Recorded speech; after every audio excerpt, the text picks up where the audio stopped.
Hey folks, I am Kevin Iole from Yahoo Sports, and my guest is another familiar face, one of the great women's fighters of all time, former UFC champion, now a major executive, and in a place of the world where there's not too much COVID-19, Miesha Tate. How are you, Miesha?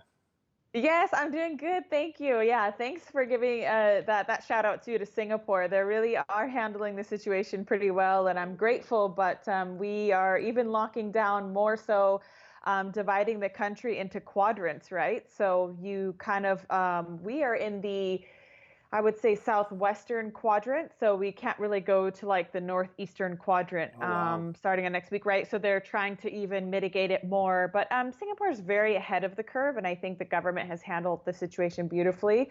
All everything considered. So we're doing the best that we can, but hope everyone is staying well around the world. It is so tough. I read a piece that said, I know the numbers were late last month, and it said there was 260 some cases in Singapore and no deaths, which is remarkable given how close you Yeah. are to China and what was going on in China. Have you been tested? It said they're testing people a lot. Have you and your family gotten tested? No, we haven't been tested, but we haven't had any symptoms yet, thank goodness. And we've really been trying to abide by the rules, even when they were just recommendations. But Singapore is even getting more strict. Like you could actually be arrested if you don't give 3 spaces between yourself and the next person on the escalator. Oh, So you have to wow. like allow 3 stairs. And like, I mean, they're very, very strict, but I appreciate that because people respect authority here and people are taking it very seriously. We do have a few deaths now, but again, they're, like the most common cases, elderly and people with pre-existing health conditions. But you're absolutely right. We have very heavy Chinese influence here. We celebrated Chinese New Year's here. I think it was at the beginning of February, or maybe even end of January, right? So, I mean, our exposure was very early Right. to the coronavirus, and I think they've been able to manage it very well. What impact is that going to have on your fights? Because you guys could promote in fights in Singapore and theoretically be a lot safer than anywhere else. Where I think we're looking in the United States, we're probably not going to see too many fights until July. Yeah, so every day it's changing, and that's what makes this really difficult because we get a plan in action and we think it's going to work, and then the government is making rules and changes and regulations, and we understand that too. We don't want to put anybody in danger. We don't want to Sure. endanger the athletes. We don't want to endanger the fans. We don't, we did our last event was a closed venue event. It was King of the Jungle, and we didn't have any fans there. That was before that was even a requirement as well. Again, we safety first. So we are aiming to try for that. But I think one of the things that people can look forward to, it's maybe not live MMA action as of yet, although we are still working on that. Is the Apprentice that's coming up with Young. He's going to basically take 16 contestants from around the world and offer them a deal to have a job at one championship for 1 year under him. Wow. Who I mean, the man is legendary. He's done it all. He's had an office on Wall Street. He's went through the recessions, and he's just so much more than a boss. He's a leader and a great moral human being, which I think also sometimes can be one of the tricky things to try to find in such a successful business venture. But he's great, and we've got thousands of applicants coming in already. So if you want to try your hand and submit that, I would say go for it. I Well, think how we does have a lot somebody of do it? How do they do it if they wanted to do it? well, basically, you just record a short video of yourself, and I think I think it's an email that you submit it to. But that information is all available on onefc.com. You're able to find it there. If you just Google The Apprentice, you'll be able to find the exact way. But I've just been advising people, be yourself, be passionate, be unique, and yeah, tell exactly why you think that you would make a good candidate. Oh, and this is going to be the most intense season of or version of The Apprentice because it's actually going to have some physical challenges. Now, I don't want that to scare Oh boy. anybody away. You don't have to be, a professional mixed martial artist or anything like that. But the mind and body are one, right? So, I mean, I think that if you really want to be the most successful in a martial arts business world, or I mean, in business in general, right? I mean, you should be willing to push yourself outside of your comfort zone, regardless of what that is. So that will be an interesting twist to this season of or version of The Apprentice. Well, there goes my shot at getting on the show, but whatever. It sounds like a great plan. How did you and Chatri get together? I mean, obviously, you are now an executive, and you're very high profile. I mean, you're really doing a lot of the great work, and you're out front a lot, which I love to see. I love to see a woman having a chance to run a sport that had been perceived at one point to be male dominated. But how did this all start, and what was the transition like for you guys? It was back when I was still fighting for the UFC. I had come over to Singapore to do some promotions for the UFC. And while I was here, Chachi just said, "Hey, if you'd like to train at the gym." I mean, that's really how it started, was just a simple invitation to train at the gym. Had dinner with Chachi. It was like, man, this guy, I had no idea at the time who he was. I mean, this is probably back in, oh, when was it that I first came to Singapore? Maybe 2010. I wasn't the champion yet, so my goodness, when was it? Maybe even a little bit later than that, 2011, 2012. Anyways, he was super super nice to me, opened the gyms, and the conversation we had is like a once in a lifetime. It's just somebody that you remember, you Right, have that powerful conversation, you meet somebody and you're like, this is a cool person, like somebody I want to stay in touch with. And then I came back again, I think, to do some more promotion in Singapore once again, had the dinner, had a, great time experience at the gym. And the relationship was founded, right? And then after I retired from the UFC, I had my daughter. I remember one day just sitting in my living room and thinking, I'm supposed to be doing something more than what I'm doing right now. I'm not fighting anymore, but I want to be more involved, and I thought, what if it just popped in my head? What if I moved my family to Singapore and was able to get a job with Chatri? Like, and of course I ran it across, Johnny's mind too, to see like, hey, right. would you be open to that? And he's like, yeah, I would. I was like, no, I'm serious. This is not like, I'm not joking, right? Not Just a so you know, vacation. yeah, I'm dead serious. I'm talking about like relocating for a couple years at least. And he's like, yeah, I would do it. I was like, all right. So I messaged Chatri and he said, you know what? We would be over the moon to have you. And I was Wow. so excited and very honored at that point. And, he was very gracious in his offer and just been very good to us. So we picked up and we moved just a few months after that, about 5 months. Yeah. And we've been in Singapore a year now, actually. This month marks a That's year. crazy. And you're doing Yeah. great work. I mean, how give people an example of what you do at a show and sort of to help put the shows together. Sure. So my role is so hard for me to define. I still don't know exactly how to define it, and it's ever changing. But what I will say that I typically do, I like to be hands-on with the athletes. Hmm. Okay. So I personally like I get to speak to the athletes afterwards. So I help to create a lot of content. I like to be a voice for one championship. So I talk to the athletes, win or lose. Typically, I talk to them and just kind of see what's going through their mind frame. And I like the fact that we interview the non-winners, because I don't really like to think of anybody as losers, Yeah. But we do talk to them to get that insight. And I think a couple years from now, when we see like fighters that took that bump on the road and we see them, turning into champions or whatever, there will be a story there to tell. So I'm really excited to be laying the foundation for that right now. I do a lot of a lot of involvement with the charity work that we do. We're heavily involved with Global Citizen and their initiative to end severe world hunger and poverty. So I mean, so many different things, and I also provide insight because as an executive that's a fighter first, I feel like I'm a small fish in a big pond because these guys they're so good at what they do, right? Right. But I have a unique perspective being an athlete first. And when we're talking about dealing with athletes, we also have an agency that's under one championship and we work directly with the athletes.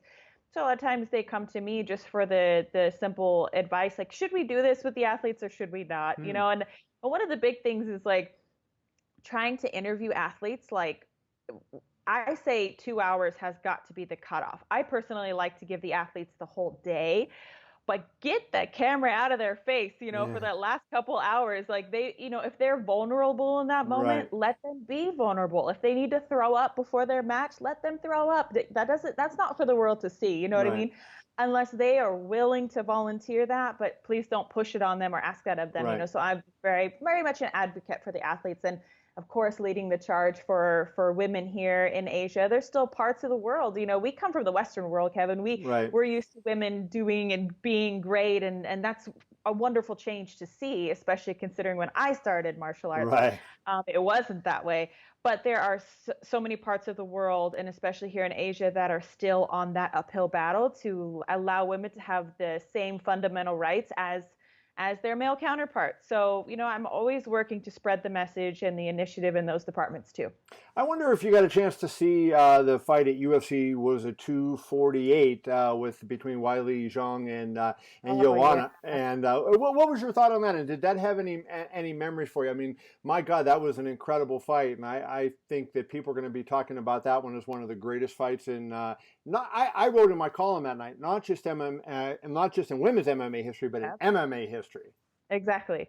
And that's just one of those highlighting moments for females in general that, it proves all the naysayers wrong. And I'm very proud of those ladies. I mean, they have worked so hard to be where they're at, and they delivered and they killed it. And I think it was either on International Women's Day or the day before. So the timing just happened to be Yeah. impeccable.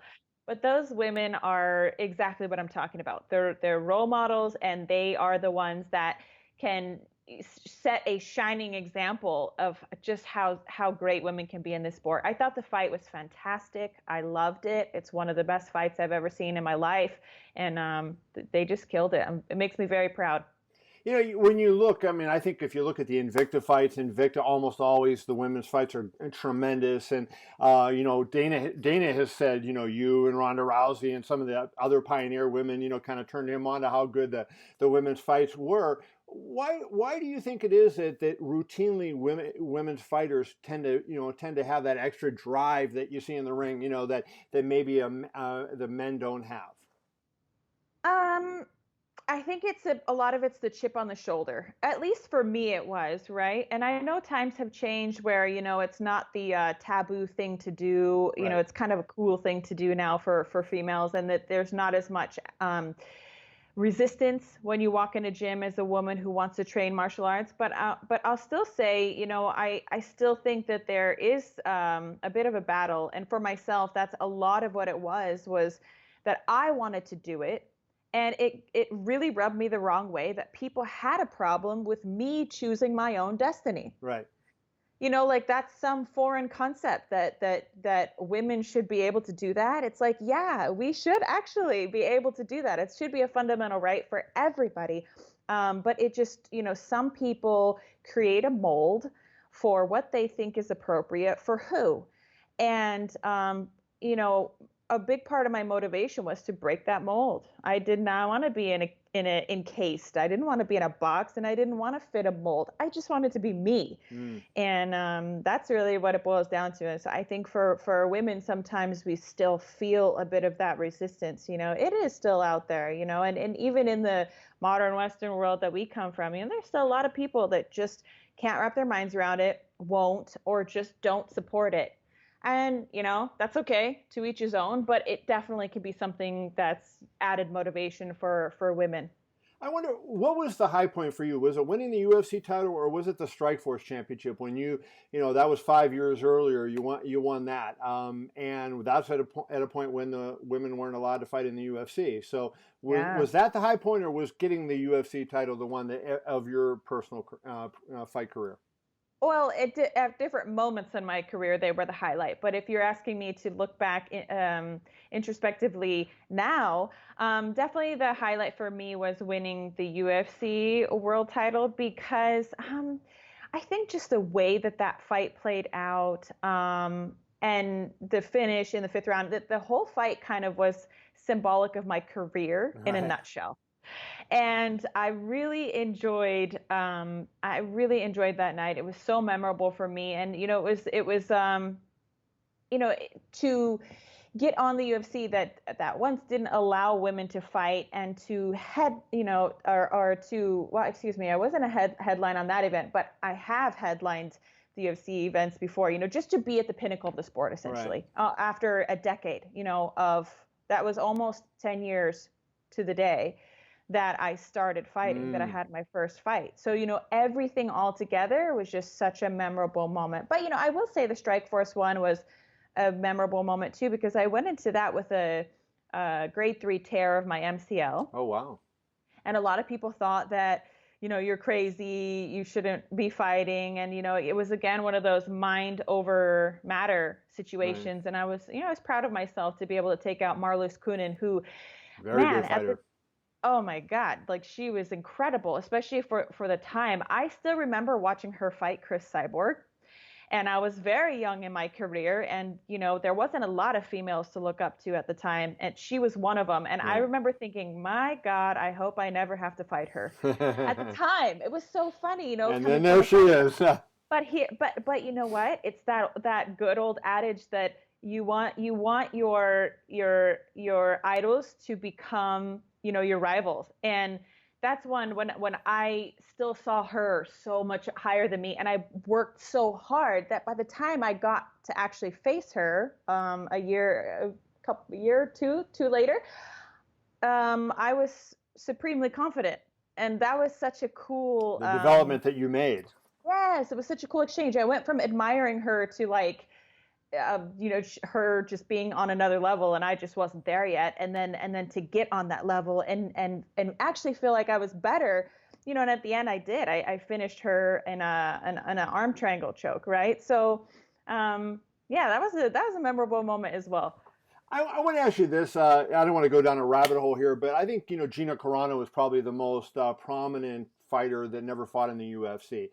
There was a time when Ronda was the champion that Dana was trying to make that fight, Ronda versus Gina. How do you think Gina would have done had she, I know it would have been weight would have been an issue because she had trouble making 45, let alone 35. But how do you think she would have done had she fought against the group of UFC women who were there when you were the champion and even a little before that?